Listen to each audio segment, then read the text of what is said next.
પણ એમાં કંઈક નવું લાવે. હવે તમે મોટા થાઓ પછી તમે ધારો કે તમારા પપ્પાના ધંધામાં જોડાઓ તો તમે પાછું એમાં કંઈક નવું લાવો. અત્યારે બધા MBA ને બધું ભણે તો પણ છેલ્લે પપ્પાનો બિઝનેસ જ કરે છે ને એમાં નવો ઉપયોગ કરે અત્યારે. એટલે વારસો એને કહેવાય કે જે પેઢી દર પેઢી બદલાતું જાય એનું એ જ હોય, પણ તમે એમાં વધારો ઘટાડો કરતા જાય એને વારસો કહેવાય. આપણા ભારત દેશની ઉત્તરે શું આવેલું છે ખબર છે કોઈને? યાદ છે? હિમાલય. ઉત્તરે હિમાલય, બરાબર. અને પછી ત્રણેય બાજુએ શું આવેલો છે? દરિયો, બરાબર. ત્રણેય બાજુએ પાણી છે અને ઉત્તરે હિમાલય છે. એ ઉત્તરે હિમાલય છે આપણા દેશનું શું કરે છે? રક્ષણ કરે છે. પછી આપણા દેશનો આપણે વારસો બોલ્યા એ આપણો વારસો બોલ્યા, પણ અત્યારે જે વારસો આપણે પાઠમાં ભણવાનો છે ભારતનો વારસો છે. તો ભારતને કયા કયા વારસો મળેલો છે? એ વારસો કેવી રીતે મળ્યો? તો સૌથી પહેલા જે પ્રજા ભારતમાં આવી એણે પોતાની કંઈક વારસો આપ્યો, એની પછી એના પુત્રો આવ્યો, પછી આવી રીતે 2-3 બધી પ્રજા ભેગી થઈ અને કંઈક નવી પ્રજા જન્મી, પછી એણે એનો વારસો આપ્યો. એટલે એ વારસો એવી રીતે વંશ પરંપરાગત રીતે આગળ વધતો ગયો. સૌથી પહેલા સિંધુ ખીણની સંસ્કૃતિ, ત્યાં આગળ 7 નદીઓ મળી એને એ લોકોએ સપ્ત સિંધુનું નામ આપ્યું હતું. પછી બધા લોકોએ પોતાની આવડત, બુદ્ધિ, શક્તિ, કલા અને કૌશલ્ય દ્વારા તેને સમૃદ્ધ બનાવ્યું. અને એને સમૃદ્ધ બનાવવામાં કોનો કોનો ફાળો છે? ઋષિ મુનિઓ, પછી જે તજજ્ઞો હોય એ, શિક્ષણ શાસ્ત્રીઓ, સાહિત્યકારો, વૈજ્ઞાનિકો, સંશોધકો, બધાએ પોતપોતાની રીતે સંશોધન કરીને તે વારસાને આગળ વધાર્યું છે અને આપણે એનો અત્યારે ઉપયોગ કરીએ છીએ. હું તમને પહેલા પાઠમાં શું આવે છે ને ભાવાર્થ સમજાવજો, પાઠ આપણે પછી સમજીશું. પછી ભારતના સાંસ્કૃતિક વારસાને 2 ભાગમાં વહેંચેલો છે. કયો ભાગ? એક તો પ્રાકૃતિક વારસો અને બીજો સાંસ્કૃતિક વારસો. વારસાને 2 ભાગમાં વહેંચેલો છે, પ્રાકૃતિક વારસો અને સાંસ્કૃતિક વારસો. એમાં પ્રાકૃતિક વારસો એટલે શું કે જે કુદરતી છે, પર્વતો, નદીઓ, વનસ્પતિ, પ્રાણીઓ, એ બધું પ્રાકૃતિક વારસો કહેવાય. અને સાંસ્કૃતિક વારસો એટલે શું? તમે જોજો આપણે કશે બી ફરવા જાઓ તો બધા જોવાલાયક સ્થળો હશે, ધર્મ સ્થાનો હોય, પછી બધા મેળા ભરાય, પછી બધી ગુફાઓ હોય, એ બધું સાંસ્કૃતિક વારસો કે જે માણસે બનાવેલું છે. પ્રાકૃતિક વારસો કુદરતે આપેલું છે આપણને. એટલે આપણને ગવર્મેન્ટ બી તમે જોજો કે કોઈ બી આ વારસા હોય એને નુકસાન પહોંચાડવાની ના પાડે છે. આપણે જોવા જઈએ કોઈ પણ પ્રદેશ કે અને પછી તરત આપણે ત્યાં આગળ તમે જોજો પહેલાં બધા લખાણ લખતા હતા કે કોઈ બી નામ લખે કે અમે અહીંયા આવી ગયા, એ બધાને બતાવવા માટે. પણ એવી રીતે વારસાને કોઈ દિવસ નુકસાન થાય નહીં. એટલે વારસાના કેટલા પ્રકાર? પહેલાં તો 2 પ્રકાર, પ્રાકૃતિક વારસો અને સાંસ્કૃતિક વારસો. હવે પ્રાકૃતિક વારસામાં કયા કયા? તો કે પ્રાકૃતિક વારસામાં ભૂમિ એટલે કે હિમાલય પર્વત ને એ બધું, પછી નદીઓ એટલે ગંગાની બધી નદીઓ, પછી વનસ્પતિ, હા પછી અને વન્યજીવન, નીચે ખેંચવાનું, વન્યજીવન. એવી રીતે 4 વારસા છે પ્રાકૃતિક વારસા. અને પછી સાંસ્કૃતિક વારસામાં કયા કયા? તો કે આપણે જે માણસે પોતાની બુદ્ધિથી, કૌશલ્યથી, આવડતથી વિકસાયેલા છે ને બનાવેલા છે કે જેનો આપણે ઉપયોગ કરીએ છીએ, એ વારસા બી અલગ અલગ છે. ઐતિહાસિક સ્થળો હોય એમાં, ધાર્મિક સ્થળો આવી જાય, પછી સાંસ્કૃતિક સ્થળો આવી જાય, મેળાઓ આવી જાય. પછી ભારતમાં કઈ કઈ પ્રજા વસતી હતી? તો સૌથી પહેલાં ભારતમાં હતી દ્રવિડ પ્રજા. તમે એટલે સૌથી પહેલાં વિકસી હતી દ્રવિડ કુળની સંસ્કૃતિ, દ્રવિડ પ્રજા હતી સૌથી પહેલાં. પછી આવી હતી અલગ અલગ પ્રજા હતી કે હપસી પ્રજા હતી કે નિષાદ પ્રજા હતી, આર્યો આવ્યા. તેમાં જે દ્રવિડ અને આર્યો એ 2 પ્રજા હતી એને ભારતમાં સૌથી વધારે વસવાટ કર્યો હતો. દ્રવિડ પ્રજા જે હતી એ પહેલાં ઉત્તરમાં હતી, પણ પછી ઉત્તરમાં જ્યારે આર્યોએ વસવાટ કર્યો ત્યારે દ્રવિડ પ્રજા દક્ષિણમાં વસી ગઈ હતી. એટલે મલયાલમ, કન્નડ, તેલુગુ એ બધી ભાષા દ્રવિડ લોકોએ આપેલી છે. અને આપણે જે ધૂપ પૂજા ને બધું કરીએ છીએ અત્યારે દરેકના ઘરમાં ઉઠીને ભગવાનને પગે લાગવાનું, દીવો કરવાનો, ધૂપ કરવાનું, એ બધી સંસ્કૃતિ આર્ય એ લોકોએ આપણને આપી છે. આર્યવ્રત લોકો પૂજા પ્રેમી હતા. પછી આપણે અલગ અલગ વનસ્પતિ તમે જોજો, વડ સાવિત્રીનું વ્રત હોય તો બધા વડની પૂજા કરે, તુલસી માતાને પૂજાય, કેવડા ત્રીજનું વ્રત હોય તો એની પૂજા કરે, પછી બધા ભગવાનના વાહનોમાં ગરુડ, મોર એ બધા, મગર એ બધાનો સમાવેશ કરવામાં, એ બધાની પૂજા કરવામાં. એટલે આર્ય પ્રજા છે તે પૂજા પ્રેમી પ્રજા હતી. એ વનસ્પતિની બી પૂજામાં માનતી હતી, પછી ધૂપ પૂજા બી કરતી હતી, દીવો પ્રગટાય, બધું આપણે ત્યાંથી શીખીને આવ્યા છે. અને એ વંશ પરંપરાગત રીતે આગળ ચાલતું જ ગયું છે. એટલે એ વારસો કહેવાય. જે વંશ પરંપરાગત પેઢી દર પેઢી કાં તો થોડુંક ઉમેરાતું જાય, કાં તો થોડુંક બદલાતું જાય, પણ એમાં વધારો જ થતો જાય. એને વારસો કહેવામાં આવે છે. હવે હું તમને પાઠનું વ્યવસ્થિત પહેલેથી પાઠ સમજાવું છું, બરાબર? આમાં તમને સમજ પડી પાઠમાં શું આવે છે? તમને લોકોને મારી મેથડ બદલવા જેવી લાગે તો મને કહેજો હો બેટા છોકરાઓ. જો ભારત પ્રાચીન સંસ્કૃતિ ધરાવતો દેશ છે. હવે વિષ્ણુ પુરાણમાં ભારત વિશે શું કહ્યું છે? તમને લોકોને ચોપડી શેર કરી છે, તમારે વાંચવું છે? તમારે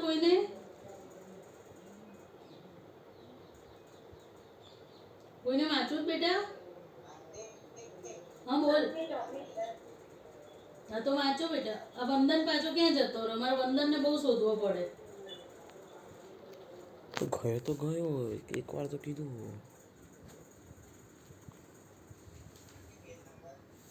બકા 1 નંબરનું પાનું છે દીકરા. PDF મોકલી.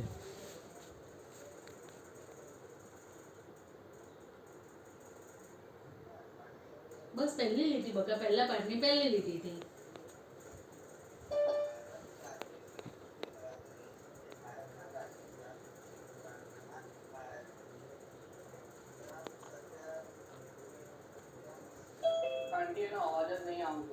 હા બેટા, માની થોડું મોટે બોલ બેટા.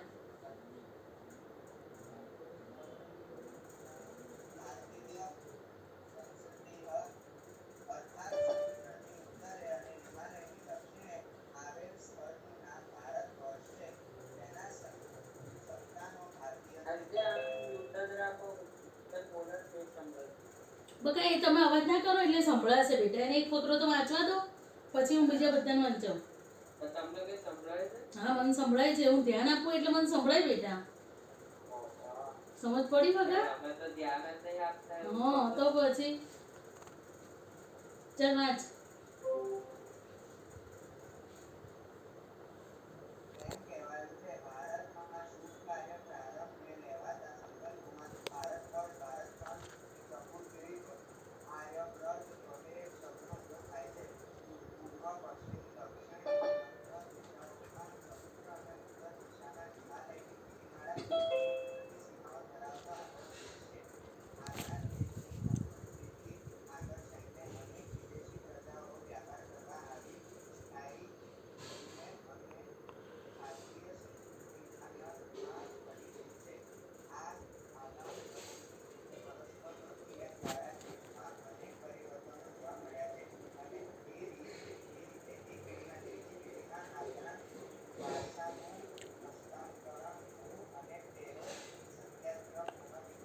હા જો, એટલે આ પેલો સંસ્કૃતનું જે વાક્ય છે, શ્લોક છે, એમાં શું કીધું છે કે ભારતની ઉત્તરે હિમાલય અને દક્ષિણમાં, પૂર્વમાં અને પશ્ચિમમાં ત્રણેય બાજુમાં દરિયા કિનારો આવેલો છે.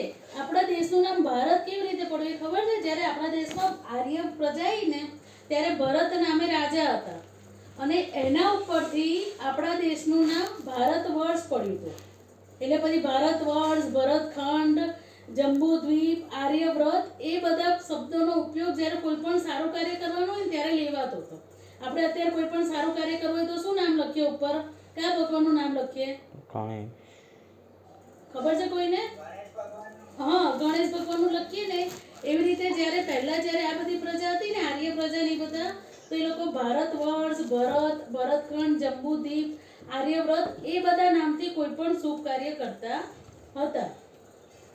પછી ભારત દેશની સમૃદ્ધિ આપણે આગળ ભણ્યા જ કે ભારત દેશની સમૃદ્ધિથી આકર્ષાઈને કેટલી બધી વિદેશી પ્રજા ભારતમાં આવી હતી, બરાબર? અને એ આપણી ભારતની સંસ્કૃતિમાં ભળી ગઈ. આ આદાન પ્રદાનની પરસ્પર પ્રક્રિયા દ્વારા દેશમાં અનેક પરિવર્તનો જોવા મળ્યા, અને એ રીતે એક પેઢીમાંથી બીજી પેઢીમાં આપણા વારસાનું હસ્તાંતરણ થયું અને તેનો સાતત્યપૂર્ણ વિકાસ થયો. સમજ પડી આટલું બેટા? સમજ પડી? થમ કરો, કંઈક બોલો એટલે મને ખબર પડે તમે લોકો જાગો છો, ઊંઘી નથી ગયા બેટા. ઓકે બેટા. ના ના, એ હું તમને છે ને કહીશ, હું બધું જ્યારે કરવાની આવશે ને લાઈન ત્યારે હું કહીશ. હો, પછી ચલો વાંચો આગળનો બીજો ફકરો. હા વાંચ બેટા. ભારતનું સ્થાન અને વિસ્તાર ને હા ભારતનું સ્થાન અને વિસ્તાર વર્તમાન ભારતના સ્થાન પદ અને વિસ્તાર વિશે આપણે ધોરણ 9 માં અભ્યાસ કરી ગયા. પ્રાચીન સમયનું ભારત ઘણું વિશાળ હતું અને હાલમાં પણ ભારત વિસ્તારની દ્રષ્ટિએ વિશ્વમાં 7મા ક્રમે અને જનસંખ્યાની દ્રષ્ટિએ વિશ્વમાં બીજું સ્થાન ધરાવે છે. હા, આપ આની નીચે લીટી કરી નાખો કે વિસ્તારની દ્રષ્ટિએ ભારત વિશ્વમાં સાતમું, જે આપણે આગળ ભણી જ ગયા છીએ, અને જનસંખ્યાની દ્રષ્ટિએ બીજું સ્થાન ધરાવે છે. પછી વૈવિધ્ય સભર વારસો. વાંચો બેટા. લાઈનની ઉપર જ. તમે એવું હોય ને તો પેલી પેન લઈ આવજો, કઈ કહેવાય માર્કર, હાઇલાઇટર. હાઇલાઇટર લેતા આવજો. તમે હાઇલાઇટરથી કરજો એટલે તમે ચોપડી વાંચો એટલે તમને એની પર હાઇલાઇટ આ લીટી વાંચી જવાની, ખાલી જગ્યામાં કે એમસીક્યુમાં કેમ ગમે તેમાં પૂછાય. બરાબર? ચલો વાંચો. કોણ વાંચે છે આગળ? હા હા વાંચો, વાંચ બેટા. સમય તું 2 દિવસ પછી વાંચે ને બેટા, તું વાંચે મને વાંધો નથી, તને ગળામાં બળશે. જય વાંચ બેટા. વૈવિધ્ય સભર વારસો ભારત ભૂમિ આપણને અને વિશ્વને સમૃદ્ધ અને વૈવિધ્ય સભર વારસો આપ્યો. ભારતીય સંસ્કૃતિ શાંતિપ્રિય અને વેપારી રહી છે. ભારતની સંસ્કૃતિ સચિત અને આનંદનો અનુભવ પ્રાપ્ત થાય છે. આ ઉપરાંત આવીને વસેલી ભિન્ન ભિન્ન સંસ્કૃતિ સાથેના આદાન પ્રદાન કરતી ભારતીય સંસ્કૃતિ સમૃદ્ધ બની. તે અપનાવી અહિંસા અને શાંતિના મૂલ્યોની આજે વિશ્વભરમાં પ્રશંસા અને સ્વીકાર થયો છે. બસ જો બરાબર. ભારત ભૂમિ આપણને અને વિશ્વને શું આપ્યો છે? વૈવિધ્ય સભર વારસો આપ્યો છે. તમે જોજો અત્યારે પણ વિદેશની જે મોટી મોટી કંપનીઓ છે ને એને ભારતમાં વેપાર કરવા આવું છે, કારણ કે ભારતની પ્રજા પહેલેથી વ્યાપાર પ્રિય છે અને શાંતિ પ્રિય. એ લોકોને ઝઘડો ને એ બધું ગમતું નથી, એટલે સત ચિત્ત અને આનંદનો અનુભવ થાય. જે બી ભારતમાં આવે ને એની નીચે લીટી કરી નાખજો કે ભારતની સંસ્કૃતિમાંથી સત ચિત્ત અને આનંદનો અનુભવ પ્રાપ્ત થાય છે. આ દર વખતે પૂછાય જ છે એક શબ્દમાં કે ભારતની સંસ્કૃતિમાંથી શેનો અનુભવ પ્રાપ્ત થાય છે? તો સત ચિત્ત અને આનંદનો અનુભવ પ્રાપ્ત થાય છે. આ ઉપરાંત અહીં જે વિવિધ પ્રજા આવે એ ભિન્ન ભિન્ન સંસ્કૃતિ સાથેના આદાન પ્રદાન થયું એટલે ભારતીય સંસ્કૃતિ સમૃદ્ધ બની અને આપણા અહિંસા અને શાંતિના મૂલ્યો. અત્યારે બી તમે જોજો વિશ્વના દેશો જ્યારે અંદર અંદર ઝઘડાને એ બધું કરતા હશે ત્યારે આપણે તટસ્થતાનો નિયમ અપનાવ્યો છે. એટલે અહિંસા અને શાંતિના મૂલ્યોની આજે વિશ્વભરમાં પ્રશંસા થાય છે અને બધા એનો સ્વીકાર પણ કર્યો છે. વાંચો આગળ. અંશ વાંચવું જ બેટા તારે. ઋષિત, અંશ, વિશ્વા. ઋષિત વાંચ બેટા. સિંધુ ખીણની સ્વરૂપ ત્યાં લોકો પોતાને ક્યાં? કૌશલ દ્વારા ઋષિત અવાજ કપાય છે બેટા. એનું નેટ એવું જ છે બધામાં કપાય. તારો અવાજ કપાય બેટા. હા બેટા. કલા કૌશલ્ય દ્વારા સમૃદ્ધ બનાવ્યું છે. ભારતના ભવ્ય વારસાના નિર્માણ અને ઘડતર માટે અનેક ઋષિ મુનિઓએ, સંતો, વિદુષીઓ, વિદ્વાનો, ચિંતકો, કલાકારો, કારીગરો, વૈજ્ઞાનિકો, સંશોધકો, સાહિત્યકારો, શિક્ષણશાસ્ત્રીઓ, રાજનીતિજ્ઞો, ઇતિહાસકારો, સમાજ સુધારકો વગેરેનો અગત્યનો ફાળો છે. તેમના ધર્મ, શાસન શૈલી, ભાષા, કળા, ચિત્ર, બોલી, પહેરવેશ અને રીત રિવાજો વગેરે પણ ભારતને મળ્યા. આ રીતે ભારતમાં ભાતીગળ સંસ્કૃતિનું નિર્માણ થયું. હા, તમે આ છેલ્લું છે ને ત્યાં આગળ સાઈડમાં લખી કાઢો કારણ. એવું પૂછાય કે ભારતમાં ભાતીગળ સંસ્કૃતિનું નિર્માણ થયું, એ કારણ છે એટલે સાઈડમાં કારણ લખી કાઢો. એની ઉપર લીટી કરીને એટલે આ કારણનો આ જવાબ છે કે ભારતમાં કેવી રીતે ભાતીગળ સંસ્કૃતિનું નિર્માણ થયું અથવા તો ભારતમાં ભાતીગળ સંસ્કૃતિનું નિર્માણ થયું. તો સિંધુ ખીણની સંસ્કૃતિના લોકોથી શરૂ કરીને આજ સુધી લોકોએ ભારતને પોતાની આવડત, શક્તિ અને કલા કૌશલ્ય દ્વારા સમૃદ્ધ બને છે. તમે આગળના ધોરણમાં ભણ્યા કે શૂન્યની શોધ કરી, એવી રીતે લાઈનસર બધી શોધો કરી છે ને એ ભારતમાં એ શોધો થઈ છે. પછી આયુર્વેદિક ચિકિત્સા, યોગનું આયુર્વેદિક દવાઓ, એ બધાની શોધ ભારતમાં થઈ છે અને ભારતે એ લોકોને પણ આપ્યું છે. એટલે જે સદીઓથી ચાલતું આવ્યું છે.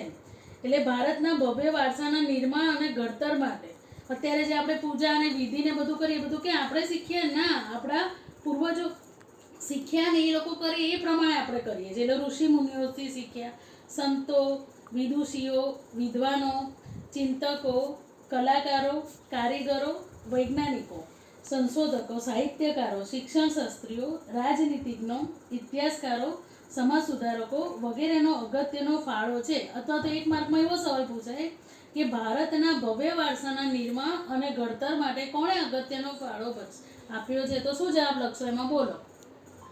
ઋષિ મુનિઓ, સંતો, એ વાળાથી હા, બોલ બેટા. વિદુષીઓ, વિદ્વાનો, ચિંતકો, કલાકારો, કારીગરો, વૈજ્ઞાનિકો, સંશોધકો, સાહિત્યકારો, બોલો, વંદન કેમ જોઈન નથી થતો બેટા? રાજનીતિજ્ઞો, ઇતિહાસકારો, સમાજ સુધારકો વગેરે. અચ્છા, ઓકે, આ સારું બેટા. બરાબર. એટલે ભારતની ભાતીગળ અને પછી ભારતની ભાતીગળ સંસ્કૃતિનું નિર્માણ થયું. એના કારણમાં શું જવાબ લખશો તમે લોકો? બોલો. સિંધુ ખીણની સંસ્કૃતિઓ. વિશ્વા, તું સાંભળે છે ને બેટા? હા. તને સમજ પડે છે ને બેટા? હા, એટલે ના સમજ પડે ને તો મને તરત કહેજે, હો ને. બીજા બધા તો જૂના છે ને, લગભગ એ લોકો તો મને તરત કહેશે કે સમજ નહીં પડે તો, હો ને બેટા? એ હા, ચાલ બોલ આદિત્ય, જવાબ બોલો બેટા. ભારતમાં ભાતીગળ બીજા બધા જવાબ બોલો બેટા. હું ને તનિષ ને એટલા જ જણ ભણે છે, ઋષિત ને.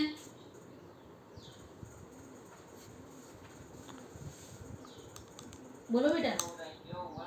હા, એટલે તું તાર તો બોલવાનું નથી. સારું. સંયમી, હીર, જવાબ આપો બેટા. અંશ. અહીંયા તમે ભાતીગળમાં સિંધુ ખીણની સંસ્કૃતિ લઈને હા બસ એ આખું, હા બસ એ આખો ફકરો લખવાનો. બરાબર. આખું કે સમૃદ્ધ બનાવ ત્યાં સુધી એ આખો ફકરો સિંધુ ખીણની સંસ્કૃતિથી શરૂ કરીને આ રીતે ભારતમાં ભાતીગળ સંસ્કૃતિનું નિર્માણ થયું. એ આખો જવાબ જ છે કારણનો. ખબર પડી? અંશ બોલ બેટા.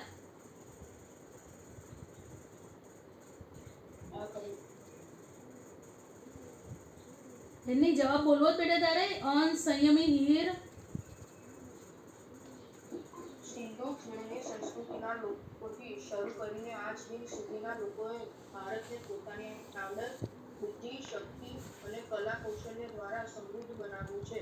ભારતના ભવ્ય વારસાના નિર્માણ અને ઘડતર માટે અનેક ઋષિમુનિઓ, સંતો, વિદુષીઓ, વિદ્વાનો અને ચિંતકો, કલાકારો, કારીગરો, વૈજ્ઞાનિકો, સંશોધકો, સાહિત્યકારો, શિક્ષણ શાસ્ત્રીઓ, રાજનીતિજ્ઞો, ઇતિહાસકારો, સમાજ સુધારકો વગેરેનો અગત્યનો ફાળો છે. તેમના ધર્મ, શાસન શૈલી, ભાષા, કલા, ચિત્ર, બોલી, પહેરવેશ અને રીત રિવાજો વગેરે પણ ભારતને મળ્યા. આ રીતે ભારતમાં ભાતીગળ સંસ્કૃતિનું નિર્માણ થયું. હા બરાબર. હવે સંસ્કૃતિ એટલે શું?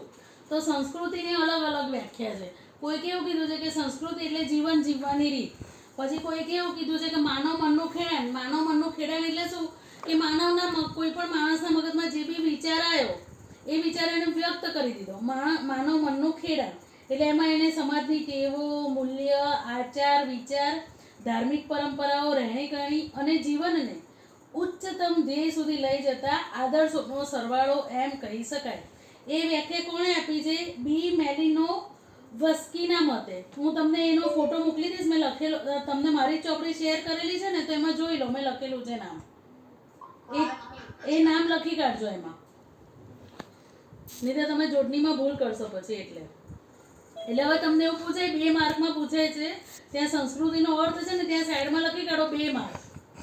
એમાં 2 માર્કમાં એવું પૂછાય કે સંસ્કૃતિનો અર્થ જણાવો, કાં તો 1 માર્કમાં પૂછાય. તો તમારે એક જ લીટી નહીં લખવાનું, 1 માર્કમાં પૂછાય તો પણ. સંસ્કૃતિ એટલે જીવન જીવવાની રીત, એ પહેલી વ્યાખ્યા થઈ. પછી બીજી વ્યાખ્યા શું? તો કે સંસ્કૃતિ એટલે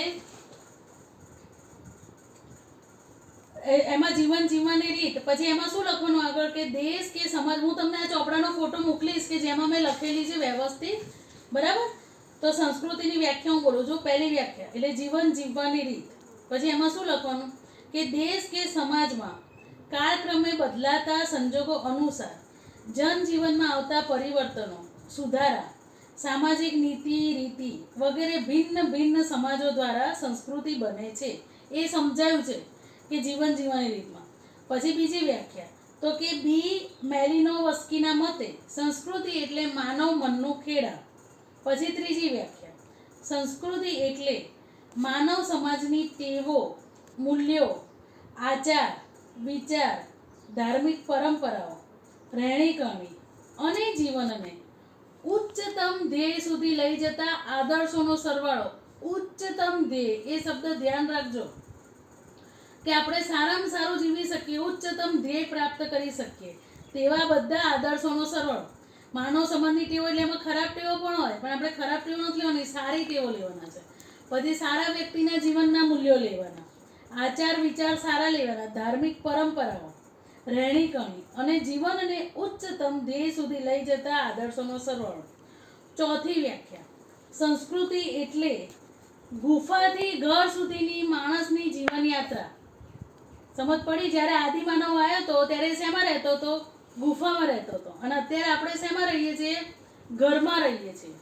નાનું હોય મોટું હોય પણ ઘર તો છે ને બધા પાસે. ગુફામાં તો કોઈ રહેતું નથી. એટલે સંસ્કૃતિ એટલે ગુફાથી ઘર સુધીની માનવની વિકાસ યાત્રા. એટલે સંસ્કૃતિની ટોટલ કેટલી વ્યાખ્યાઓ થઈ? કેટલી વ્યાખ્યાઓ થઈ ટોટલ? 4 વ્યાખ્યાઓ. પહેલી 4, હા. પહેલી કઈ થઈ? સંસ્કૃતિ એટલે જીવન જીવવાની રીત, બરાબર. પછી એમાં તમારે લખવાનું કે દેશ કે સમાજમાં કાળક્રમે બદલાતા સંજોગો અનુસાર જનજીવનમાં આવતા પરિવર્તનો, સુધારા, સામાજિક નીતિ રીતિ વગેરે ભિન્ન ભિન્ન સમાજોની સંસ્કૃતિ બને છે. પછી બીજી વ્યાખ્યા તો નામ લખવાનું કે બી મેલિનોવસ્કીના મતે સંસ્કૃતિ એટલે માનવ મનનો ખેડા. ત્રીજી વ્યાખ્યા સંસ્કૃતિ એટલે માનવ સમાજની ટેવો, મૂલ્યો, આચાર વિચાર, ધાર્મિક પરંપરાઓ, રહેણીકરણી અને જીવનને ઉચ્ચતમ ધ્યેય સુધી લઈ જતા આદર્શોનો સરવાળો. ચોથી વ્યાખ્યા સંસ્કૃતિ એટલે ગુફાથી ઘર સુધીની માણસની વિકાસ યાત્રા. સમજ પડી? આટલું સમજ પડી બેટા બધાને? હા. સહી મેં હીર ક્યાં જતી રહી? હીર કેમ નથી થઈ? જોડે છે તો અમારી જોઈન્ટ થઈ હતી ને પાછી ક્યાં ગઈ?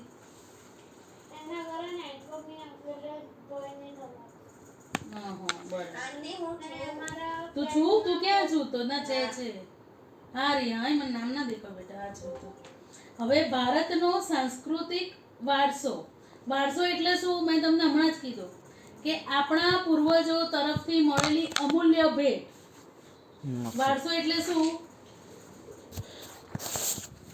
દ્વારા મળેલી અમૂલ્ય ભેટ. વારસો એટલે શું? હા, આપણા પૂર્વજો તરફથી મળેલી અમૂલ્ય ભેટ, એને વારસો કહેવાય. હવે તમને તે સ્કૂલમાં ખબર છે પ્રતિજ્ઞા કરાવતા હતા? પ્રતિજ્ઞા કરાવે એમાં શું બોલાવતા હતા વાક્ય? બધી સ્કૂલોમાં કરાવે છે, બધા ચોપડીના આગળના પાના. હા હા. પછી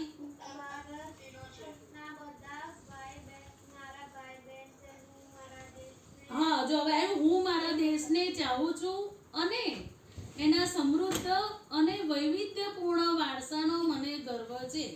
આપણે બોલીએ છીએ બધા, એમાં આવી ગયું વારસા વિશે કે આપણને આપણા પૂર્વજો તરફથી મળેલી અમૂલ્ય ભેટ અને હું મારા દેશને ચાહું છું અને તેના સમૃદ્ધ અને વૈવિધ્યપૂર્ણ વારસાનો મને ગર્વ છે. આ સમૃદ્ધ વારસો એટલે ભારતનું સમગ્ર વિશ્વને પૂર્ણ માનવ જીવનના રહસ્યનું પ્રદાન કરી શકાય. ભારતે સમગ્ર, ભલે ભારત અત્યારે વિકસિત દેશમાં સમાવેશ નથી થતો, એનો વિકાસશીલ દેશમાં સમાવેશ થાય છે, પણ જ્યારે સૌથી પહેલા ભારતમાં જે પ્રજા વસતી હતી ત્યારે તો આપણો દેશ વિકસિત જ હતો, પણ પણ પછી આ તો બીજી બધી આવવા માંડ્યા અને આપણા દેશમાં અંગ્રેજોએ રાજ્ય કર્યું, એમાં આપણે વિકાસશીલ થઈ ગયા. એટલે આપણા દેશે સમગ્ર વિશ્વને પૂર્ણ માનવ જીવનના રહસ્યનું પ્રદાન કર્યું છે. પૂર્ણ માનવ જીવનના રહસ્યનું પ્રદાન ભારતે વિશ્વના દરેક દેશને કર્યું છે. એની નીચે લીટી કરી નાખજો. આમ આ ભારતીય વારસાને કેટલા ભાગમાં વહેંચી શકાય? 2 ભાગમાં. કયા કયા ભાગમાં? પ્રાકૃત સંસ્કૃત. હા, ધૈર્ય તું છું ને દીકરા, સમજ પડે છે ને બેટા? હા બેટા? હા, કે જમવા બેઠો છું આજે એટલે જવાબ નથી આપતો. સારું, તો ચલો હવે પ્રાકૃતિક વારસો એટલે કોને કહેવાય? મેં તમને હમણાં એમને જ સમજાવ્યું, કોઈ ચોપડીમાંથી ના જોશ. પ્રાકૃતિક વારસો એટલે શું? કુદરત દ્વારા મળેલી વારસો. ના, પ્રાકૃતિક વારસો એટલે શું? કુદરતી વારસો, જે આપણે નથી બનાવ્યો, જે આપણને પ્રકૃતિ આપણને ભેટ આપી છે. પણ આપણી જવાબદારી છે કે એને સાચવવાની ને એને આગળ વધારવાની. અત્યારે તમે પ્રાણી જીવનની રક્ષા માટે શું બન્યું છે? અભયારણ્યો ને એ બધું બને છે, સંરક્ષિત ક્ષેત્રો અને અભયારણ્યો ને બધું. અને જે પ્રાણીનો અત્યારે વિકાસ નથી થતો એટલે ઓછા છે, એ પ્રાણીને જાળવી રાખે છે અત્યારે સરકાર. અત્યારે ચકલી, અમે નાના હતા તમે ચકલીને કેટલું બધું જોતા હતા, અત્યારે તમને લોકોને ચકલી જોવા જ નહીં મળે. એટલે નામ શેષ ના થઈ જાય એના માટે અત્યારે અભયારણ્યો અને સંરક્ષિત ક્ષેત્રોને બધું બનાવવામાં આવ્યું છે. એ કોના માટે? વન્ય જીવન માટે. પછી પ્રાકૃતિક વારસો એટલે શું? તો કે પ્રકૃતિ, પર્યાવરણ અને માનવ જીવનની વચ્ચેના નિકટતમ સંબંધોનું પરિણામ એટલે પ્રાકૃતિક વારસો. પ્રકૃતિ, પર્યાવરણ અને માનવ જીવનની વચ્ચે નિકટતમ સંબંધોનું પરિણામ એટલે પ્રાકૃતિક વારસો. એ અંડરલાઈન કરી દો.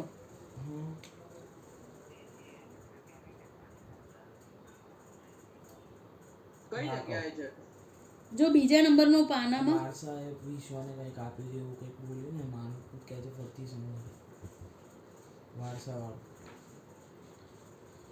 હા, જો વારસાવાળું 1 મિનિટ ફરતે સમજાવી દઉં. ભારતીય સંસ્કૃતિનો વારસો. વારસો એટલે શું? તો કે આપણને આપણા પૂર્વજો તરફથી મળેલી અમૂલ્ય ભેટ. એટલે આપણે જ્યારે પ્રતિજ્ઞા હોય ત્યારે આપણે બોલીએ છીએ કે હું મારા દેશને ચાહું છું અને તેના સમૃદ્ધ અને વૈવિધ્યપૂર્ણ વારસાનો મને ગર્વ છે. આ સમૃદ્ધ વારસો જ્યારે આપણા દેશમાં આપણું જ રાજા તો કોઈ વિદેશી પ્રજા આવી નહોતી ત્યાં સુધી તો આપણો સમાવેશ વિકસિતમાં જ થતો હતો કે લોકો આપણા જોડેથી જ બધું શીખતા હતા. એટલે શું કીધું છે કે સમૃદ્ધ વારસો એટલે ભારતનું સમગ્ર વિશ્વને પૂર્ણ માનવ જીવનના રહસ્યનું પ્રદાન. હવે તમને વારસા કરતા સમૃદ્ધ વારસો પૂછે તેની નીચે લીટી કરી નાખજો, પહેલા પાનાની છેલ્લી લીટી.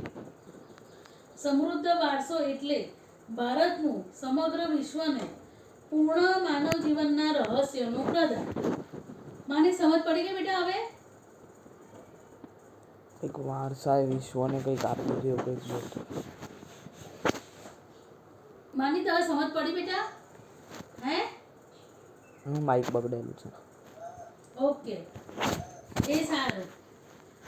હા હા બેટા, સંભળાય મને બકા. હવે આ વારસાને ભારતના વારસાને કેટલા ભાગમાં વહેંચ્યા? 2 ભાગમાં. પહેલો ભાગ કયો? પ્રાકૃતિક વારસો. અને બીજો ભાગ કયો? સાંસ્કૃતિક વારસો. પ્રાકૃતિક વારસો એટલે જે વારસો આપણને કુદરત, પ્રકૃતિ ને પર્યાવરણે આપણને આપ્યું છે કે જેના વિના આપણને ચાલવાનું જ નથી. એટલે કોઈને વાંચવું છે આ ફકરો? જીનલ વાંચ બેટા.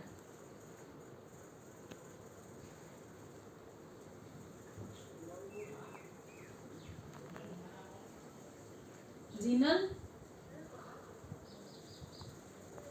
ભારતનો પ્રાકૃતિક વારસો. પ્રકૃતિ, પર્યાવરણ અને માનવ જીવનની વચ્ચેના નિકટતમ સંબંધોનું પરિણામ એટલે પ્રાકૃતિક વારસો. પ્રાકૃતિક વારસો એ કુદરતી ભેટ છે. ભારતનો પ્રાકૃતિક વારસો વિકૃત અને વૈવિધ્યસભર છે, જેમાં ઊંચા પર્વતો, નદીઓ, ઝરણા, સાગરો, લાંબા દરિયાકિનારા, વિશાળ ફળદ્રુપ મેદાનો, પ્રદેશો, રણોનો સમાવેશ થાય છે તથા વૃક્ષો, વનસ્પતિ, જીવજંતુ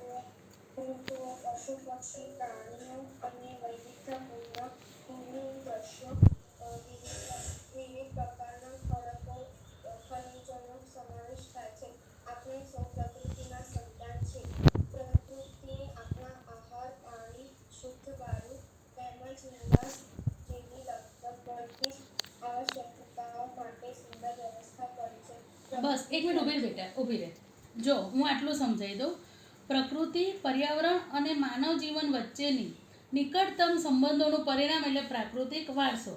પ્રાકૃતિક વારસો એ કુદરતની ભેટ છે. ભારતનો પ્રાકૃતિક વારસો કેવો છે? તો વિશિષ્ટ અને વૈવિધ્યસભર છે. તમને એવો સવાલ પૂછાય કે ભારતનો પ્રાકૃતિક વારસો કેવો છે અને તેમાં શેનો સમાવેશ થાય છે? ભારતનો પ્રાકૃતિક વારસો વિશિષ્ટ અને વૈવિધ્યસભર છે, જેમાં ઊંચા પર્વતો, નદીઓ, ઝરણા, સાગરો, લાંબો દરિયા કિનારો, વિશાળ ફળદ્રુપ મેદાનો, ખીણ પ્રદેશો અને રણોનો સમાવેશ થાય છે. આ ઉપરાંત વૃક્ષો, વનસ્પતિ, જીવજંતુઓ, ઋતુઓ, પશુ, પંખી, પ્રાણીઓ, વૈવિધ્યસભર ભૂમિ દ્રશ્યો, ખડકો, ખનિજોનો સમાવેશ થાય છે. આપણી આજુબાજુ જે બી દેખાય ને એ બધું પ્રકૃતિએ આપેલું છે આપણને, એ બધું લખી કાઢવાનું. પ્રકૃતિએ આપણને આહાર, પાણી અને શુદ્ધ વાયુ આપેલા છે. આપણે એને અશુદ્ધ બનાવી દીધો, બાકી પ્રકૃતિએ તો આપણને શુદ્ધ જ વાયુ આપેલો છે. આપણે વૃક્ષો વાવવા જોઈએ. એ વૃક્ષો આપણે એ વૃક્ષો માટે નથી વાવવાના, આપણે આપણા માટે વાવવાના છે, કે જેથી કરીને આપણને શુદ્ધ ઓક્સિજન વાયુ મળી રહે અને જે જરૂરી છે જીવન જરૂરિયાતની બધી વસ્તુઓ મળી રહે. એટલે તો કહે છે કે તમે એક વૃક્ષ કાપો તો સામે એક વૃક્ષ વાવો, જેથી કરીને જ્યારે આપણી આવનારી પેઢી આવે તો ત્યારે એને શુદ્ધ વાયુ, આહાર ને બધું મળી રહે. વાંચ આગળ બેટા.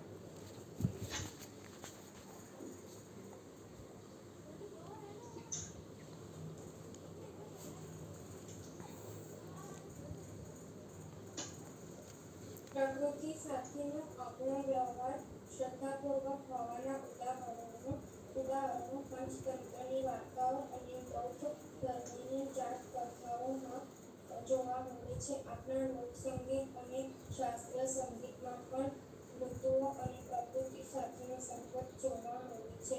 આપણા ગીતો, તહેવારો, કવિતાઓ, ચિત્રો પ્રકૃતિ અને ઋતુ ચક્રનું નિરૂપણ જોવા મળે છે. નિસર્ગોપચાર, આયુર્વેદિક, યુનાની જેવી ચિકિત્સા પદ્ધતિ પ્રકૃતિ પર આધારિત છે. જો આની પર લીટી કરી નાખો. આ તમને પૂછાય છે સવાલ 1 માર્કમાં કે પ્રકૃતિ સાથેનો આપણો વ્યવહાર શ્રદ્ધાપૂર્વક હોવાના ઉદાહરણો કયા? બોલો.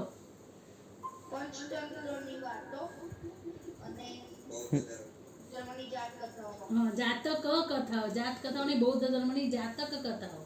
બરાબર. પછી તમને ઋતુ અને પ્રકૃતિ સાથેનો સંબંધ પૂછાય તો શું લખશો? ઋતુ અને પ્રકૃતિ ઉપર લીટી કરજો. ઋતુ અને પ્રકૃતિ સાથેનો સંબંધ હોય તો એમાં શું લખવાનું? લોકસંગીત અને શાસ્ત્રીય સંગીતમાં. પછી આપણા ગીતો, તહેવારો અને કવિતાઓ અને ચિત્રોમાં, એ બધું પ્રકૃતિને ઋતુ પર. અને પ્રકૃતિ પર ને આધાર કયા પદ્ધતિ છે મેડિકલની? તો કે નિસર્ગોપચાર એટલે નેચરોપેથી, આયુર્વેદિક અને યુનાની જેવી પદ્ધતિઓ, ચિકિત્સા પદ્ધતિ પ્રકૃતિ પર આધારિત છે. આ તમને આમાંથી આવી રીતે પૂછાય કે પ્રકૃતિ સાથેનો આપણો વ્યવહાર શ્રદ્ધાપૂર્વક હોવાના ઉદાહરણો બોલો. બીજા બધા જવાબ આપો બેટા. તનિષ તું ના બોલીશ હમણાં બેટા.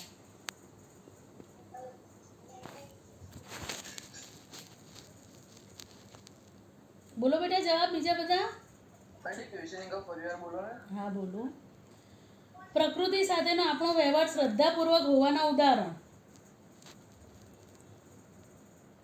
બોલ સૌમ્ય બેટા. પંચતંત્રની વાર્તાઓ અને બૌદ્ધ ધર્મની જાત કથાઓ. હા. પછી ઋતુઓ અને પ્રકૃતિ સાથેના સંબંધોમાં લોકસંગીત અને બરાબર બોલ બેટા. શાસ્ત્રીય સંગીત. અને એ સિવાય પછી ગીતો, તહેવારો, કવિતાઓ અને ચિત્રો. ગીતો, તહેવારો, કવિતાઓ અને ચિત્રોમાં. બરાબર. અને કઈ ચિકિત્સા પદ્ધતિ? કઈ ચિકિત્સા પદ્ધતિ પ્રકૃતિ પર આધારિત છે? યુનાની. એક જ નથી બેટા, 3 પદ્ધતિઓ છે. આયુર્વેદિક, હા યુનાની અને ચિકિત્સા. હા, નેચરોપેથી, આયુર્વેદિક અને યુના. બરાબર. એ ચિકિત્સા પદ્ધતિ પ્રકૃતિ પર આધારિત છે. હવે આગળ છે ભૂમિ દ્રશ્યો. આર્યન વાંચ બેટા. તારો સ્પીકર ચાલુ થશે બેટા આર્યન? બેટા બાણું વાળું કરજે ને બેટા, લાઈટ ચાલુ રાખ. આર્યન તારો સ્પીકર ઓન થાય છે બેટા? હા આવે છે બેટા. રાત્રે મેં કસ્ટમ બધા આઈડી બેઝિક આઈડીમાં નથી મળ્યું. બોલ બેટા, વાંચ. ભૂમિ દ્રશ્યો આયા. ભૂમિ આકારો દ્વારા અનેક ભૂમિ દ્રશ્યોનું સર્જન જોવા મળે છે. દાખલા તરીકે હિમાલય પર્વત એ ભૂમિ આકાર છે. હિમાલયમાં અનેક પ્રકારની ઉપયોગી વનસ્પતિ, ખનિજો, અવનવા પશુપંખી અને શિખરો બરફથી છવાયેલા રહે છે. તેનાથી મોટી નદીઓ બારેમાસ ભરપૂર પાણીથી સમૃદ્ધ રહે છે.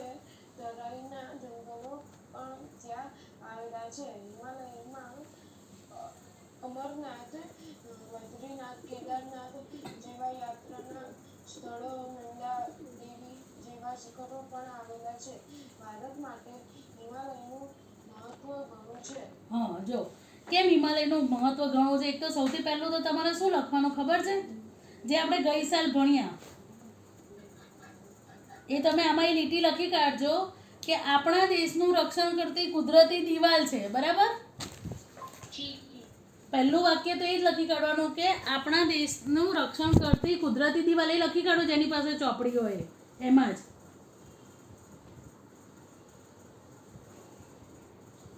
એટલે ભૂલી ના જવાય.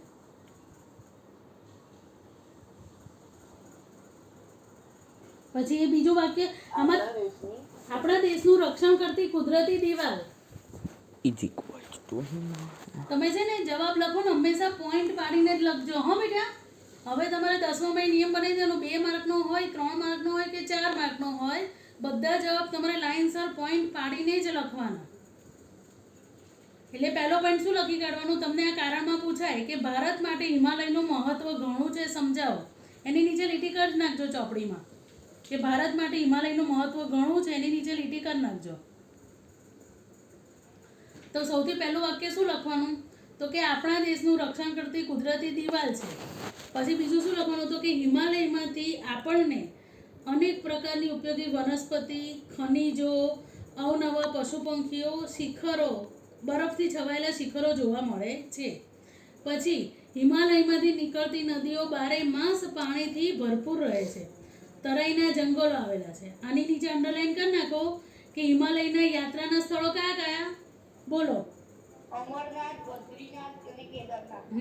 હિમાલયના યાત્રાના સ્થળો કયા? અમરનાથ, બદ્રીનાથ અને કેદારનાથ. ધૈર્ય બોલજે બેટા. શિખર કયું હિમાલયનું?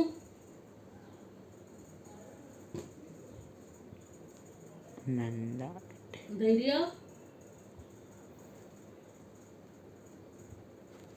ધૈર્ય શિખર કયું બકા હિમાલયનું? બદ્રીનાથ. શિખર દીકરા, શિખર શિખર દીકરા. શિખર તો નંદ- નંદા દેવી બકા એ ચોપડીની લાઈનમાં છે. ધ્યાન રાખ દીકરા ચોપડીમાં બકા. મેમ 10માની બુક નથી મારી પાસે. પણ બકા ચોપડીના ફોટા તો મોકલ્યા. અરે રે ભગવાન, આમાંથી કોઈની પાસે નથી ચોપડીમાં ફોટા મોકલ્યા. બધા પાસે નથી ચોપડી બકા. અધીના ઈયાન તમને લોકોને સમજ પડે છે ને બેટા? હીર, વિશ્વ, આદિદેવ, દક્ષ. સમજ પડે છે. ઓકે, બધા થમ ખાલી આપી દો ને તોય મને વાંધો નથી. તમને ખબર પડે કે તમે લોકો જાગો છો, ઊંઘી નથી ગયા એમ. બીજું કંઈ નહીં. બસ ઓકે બેટા, બરાબર. એટલે આમાં કારણ શું પૂછાય કે ભારત માટે હિમાલયનું ઘણું મહત્વ છે. અને પછી એમાં એક વાક્ય બીજું ઉમેરી કાઢો કે આર્યોના સમયથી જ પર્વતો પવિત્ર અને પૂજનીય છે. એ પણ લખી કાઢો અંદર. ભૂમિ દ્રશ્યોમાં અંદર છે ને એ વાક્ય લખી કાઢો કે આર્યોના સમયથી જ પર્વતો પવિત્ર અને પૂજનીય છે.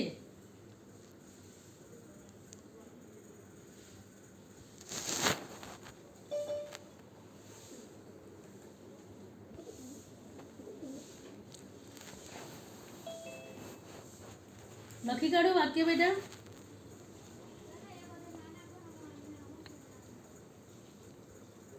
આદિદેવ વાંચ આગળ. નદીઓ હા મેમ વાંચું.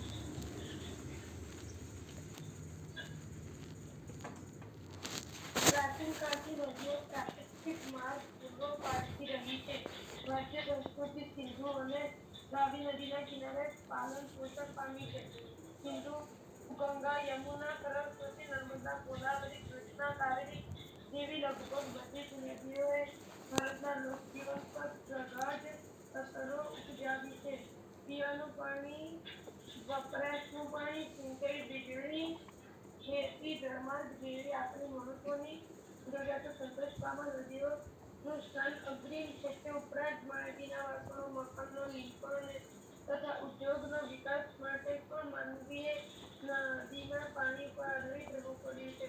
આમ નદીઓએ ભારતીય પ્રજા જીવનને સમૃદ્ધ બનાવ્યું છે. આપણી સંસ્કૃતિમાં પ્રાચીન કાળથી નદી કિનારાના ઉષા અને સંધ્યાને વિવિધ ભૂમિ દ્રશ્યો દ્વારા ભરપૂર સૌંદર્ય, ક્લાસરૂમ અને કૌશલ્યનો વિકાસ પણ આ પ્રકૃતિના વારસામાંથી મળ્યો છે. એટલે આપણે નદીને લોકમાતાનું બહુમાન આપ્યું. હવે એ બી આ લોકમાતા લખ્યું છે ને એની નીચે બી લીટી કરી નાખો. એ કારણમાં પૂછાય કે આપણે નદીને શેનું બહુમાન આપ્યું છે, શા માટે? તો અથવા તો આપણે નદીને લોકમાતાનું બહુમાન આપ્યું છે એટલે આખું આ નદીઓ વિશેનું જે છે ને એ બધું લખી કાઢવાનું કે નદીઓને લોકમાતા કહેવાય છે. બરાબર? એનું કારણ થઈ ગયું આખું. તો કે પ્રાચીન કાળથી નદીઓ પ્રાકૃતિક માર્ગ પૂરો પાડતી રહી છે. ભારતીય સંસ્કૃતિ કઈ નદીના કિનારે પાલન પોષણ પામી છે એની નીચે બી લીટી કરી નાખો. સિંધુ અને રાવી. ભારતીય સંસ્કૃતિ સિંધુ અને રાવી નદીના કિનારે પાલન પોષણ પામી છે. પછી આખું લોકમાતાનું બિરુદ આપ્યું છે. તો આ બધી કઈ કઈ નદીઓ? તો કે સિંધુ, ગંગા, યમુના, સરસ્વતી, નર્મદા, ગોદાવરી, કૃષ્ણા, કાવેરી બધી જ નદીઓ ભારતના લોકજીવન પર પ્રગાઢ અસર ઉપજાય છે. એટલે પાણીની ઉપયોગિતા છે આ. સમજ પડી કે પાણી આપણને કઈ કઈ રીતે ઉપયોગી છે? જે આપણે નાના હતા એમાં ભણી ગયા એ જ આખો જવાબ છે કે પીવાનું પાણી, વપરાશનું પાણી, સિંચાઈ, વીજળી, ખેતી, જળમાર્ગ એ મહત્ત્વની જરૂરિયાત થઈ. પછી માટીના વાસણો, મકાનો, લીંપણ, ઉદ્યોગોના વિકાસ માટે. આમ નદીઓએ ભારતીય પ્રજાજીવનને સમૃદ્ધ બનાવ્યું છે. આપણી સંસ્કૃતિમાં પ્રાચીન કાળથી નદી કિનારાના ઉષા અને સંધ્યાના વિવિધ ભૂમિ દ્રશ્યો દ્વારા, કયા દ્રશ્યો દ્વારા? તો કે ઉષા અને સંધ્યાના ભૂમિ દ્રશ્યો દ્વારા ભરપૂર સૌંદર્ય, કલાસૂઝ અને કૌશલ્યનો વિકાસ પણ આ પ્રકૃતિના વારસામાંથી જ મળ્યો છે. તેથી આપણે નદીને લોકમાતાનું બહુમાન આપ્યું છે. ચલો હું તમને સવાલો લખો, બધા સવાલો લખી કાઢો. જવાબ નહીં લખો તો કેમ લખ? ત્યારે કેમ લખ્યા? તો હું કરો કેમ બેટા તાર સવાલો લખવા નથી બકા? હે દીકરા? બકા હવે 10મામાં આવે તમે સવાલો લખો ને તો તમને થોડા આઈડિયા આવે એટલે હું ફોટો મોકલવાનું ના પાડું છું. 9મા સુધી ચાલી ગયું. બરાબર? લખો ચલો. લીધો બધાએ ચોપડો, પેન? તો તે તો જવાબ લખ્યા. હા હું 2 મિનિટ આપું છું. 1 મિનિટ નહીં 2 મિનિટ લઈ લો. ચલો.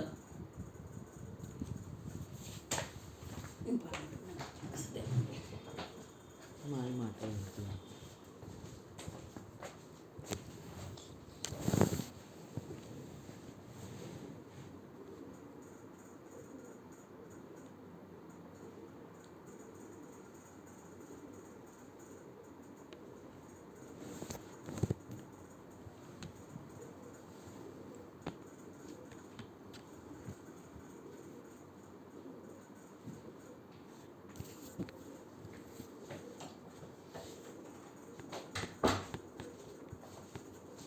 બોલો બેટા હવે સવાલો. લઈ લીધો ને બધાએ ચોપડા ને પેન? વંદન લીધો ને બેટા ચોપડો ને પેન? લખો પહેલો. હા તો જવાબ લખીને તમારે મને ફોટા મોકલી દેવાના, કાં તો પછી જવાબ લખી લો અને નીચે મમ્મીની સહી કરાવવાની અને ખાલી એનો ફોટો મોકલવાનો. પણ આજથી છોકરાઓ બધાએ વ્યવસ્થિત ભણવાનું ચાલુ. હો બેટા 10મું ધોરણ છે, 9મામાં ચાલી ગયું કે તમને ફોટા મોકલતા હતા નહોતા મોકલતા. અને ક્યાં સુધી કયા દિવસ સુધી મોકલા? મંગળવારે આવશે આપણો ટ્યુશન. હવે પહેલાં મોકલી દેવાના. બરાબર? ખાલી મમ્મીનો સહી કરેલું મોકલશો તો પણ ચાલશે. અને ફોટો મોકલજો બેટા. શું બેટા તક? હા સારું, વાંધો નહીં, તો હું તને ફોટો મોકલી દઈશ. હો, પણ તને સમજ પડી ને આટલું બેટા? ઓકે સારું. પણ પછી મને હોમવર્ક ડનનો ફોટો મોકલી દેજો હો બેટા, મમ્મીની કે બેનની સહી કરેલો. ઓકે, ચલો લખો પહેલો સવાલ. વિષ્ણુ પુરાણમાં ભારત વિશે શું કહ્યું છે? એ ગુજરાતીમાં લખશો તો પણ ચાલશે. ઋષિ તંસ લખો છો ને બેટા? હા હા મેમ. ઓકે ઓકે, ફરીથી બોલો ને. હા બોલો. વિષ્ણુ પુરાણમાં ભારત વિશે શું કહ્યું છે?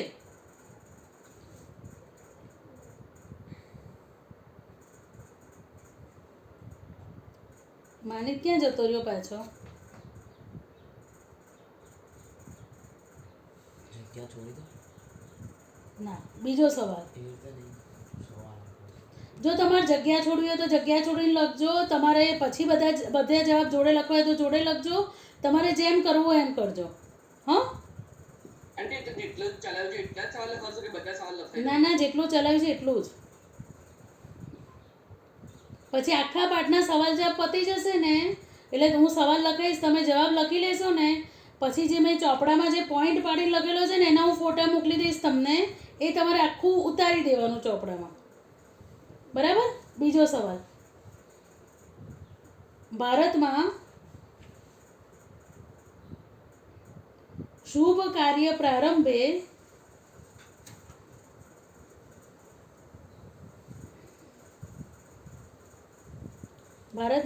કાર્ય પ્રારંભે કયા સંકલ્પો લેવામાં આવે છે?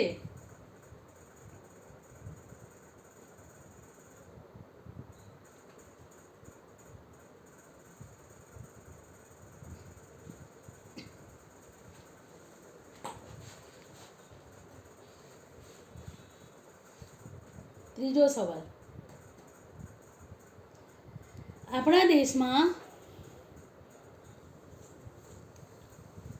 પરિવર્તનો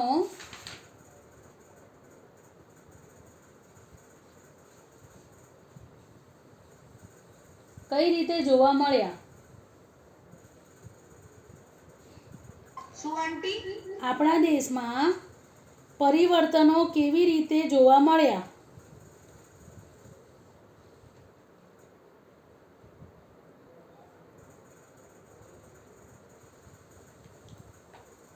ચોથો સવાલ.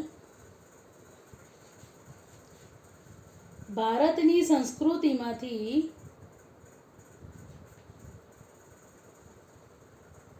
શેનો અનુભવ થાય છે?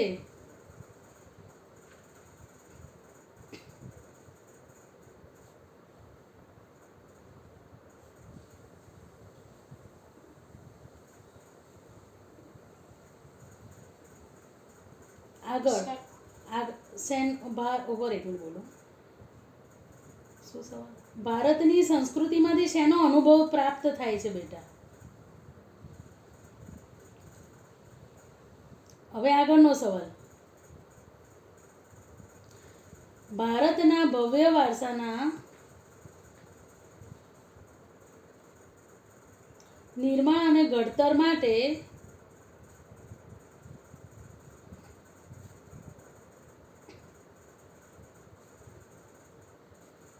કોનો ફાળો અગત્યનો છે?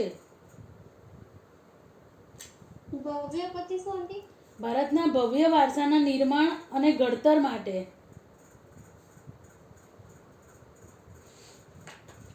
કોનો ફાળો અગત્યનો છે?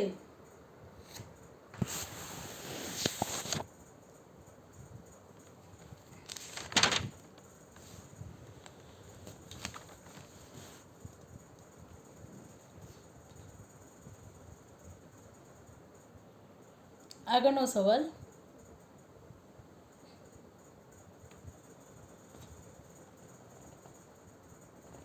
સંસ્કૃતિ એટલે શું?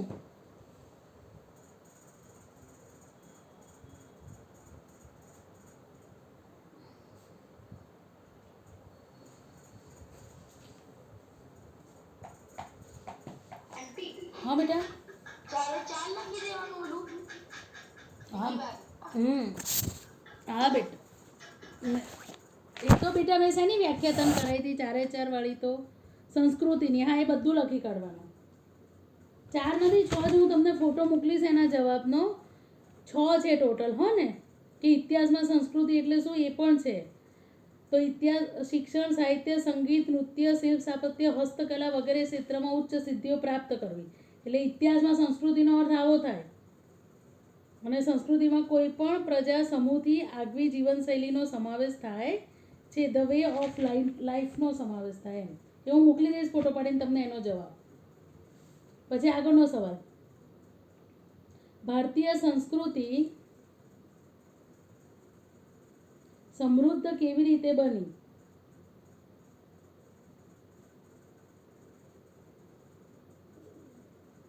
એની અંદર જ છે બીજો સવાલ, ભારતે કયા મૂલ્યો અપનાવ્યા છે?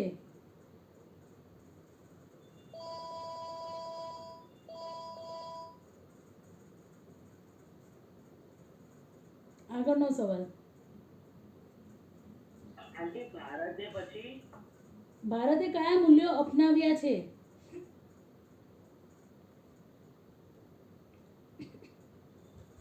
આગળનો સવાલ, ભારતને કોણે કેવી રીતે સમૃદ્ધ બનાવ્યું છે?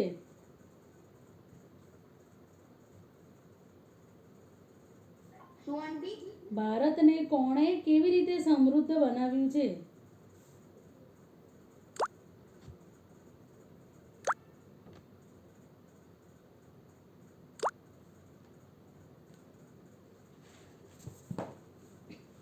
આગળ, ભારતમાં ભાતીગળ સંસ્કૃતિ કેવી રીતે નિર્માણ પામી?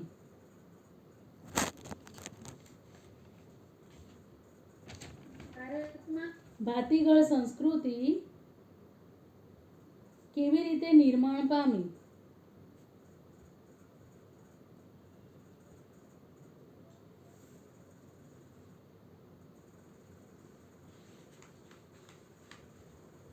પછી આગળ, વારસો એટલે શું?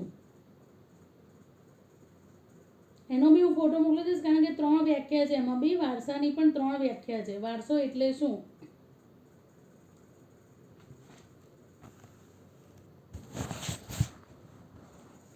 ભારતીય વારસાને કયા 2 વિભાગમાં વહેંચી શકાય?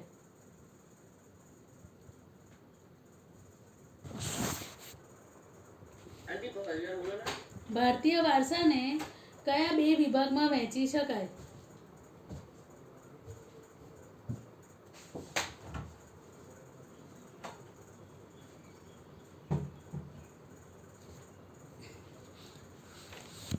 ભારતના પ્રાકૃતિક વારસાનો અર્થ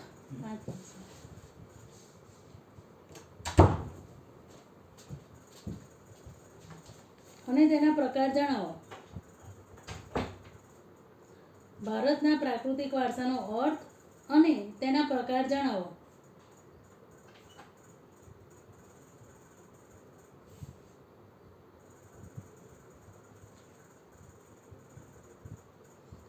પ્રાકૃતિક વારસામાં કઈ કઈ બાબતોનો સમાવેશ થાય છે?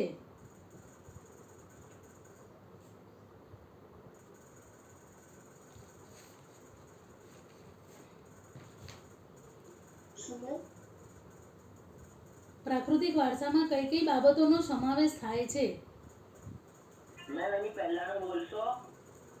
એક મિનિટ બોલને દે.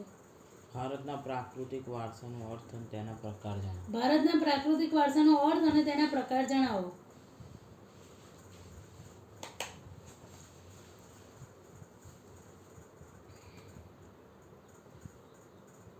પછી આગળ બોલું. આગળ બેટા ધૈર્ય. ઓકે. પ્રકૃતિ સાથેનો આપણો વારસો શ્રદ્ધાપૂર્ણ છે તેના ઉદાહરણ.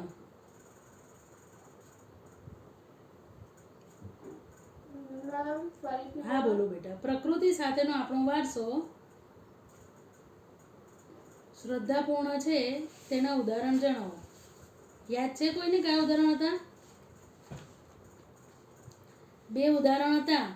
પંચતંત્રની વાતો અને શું કહેવાય બૌદ્ધ ધર્મની જાતક કથાઓ. કથા. આગળનો સવાલ. કઈ ચિકિત્સા પદ્ધતિ પ્રકૃતિ પર આધારિત છે?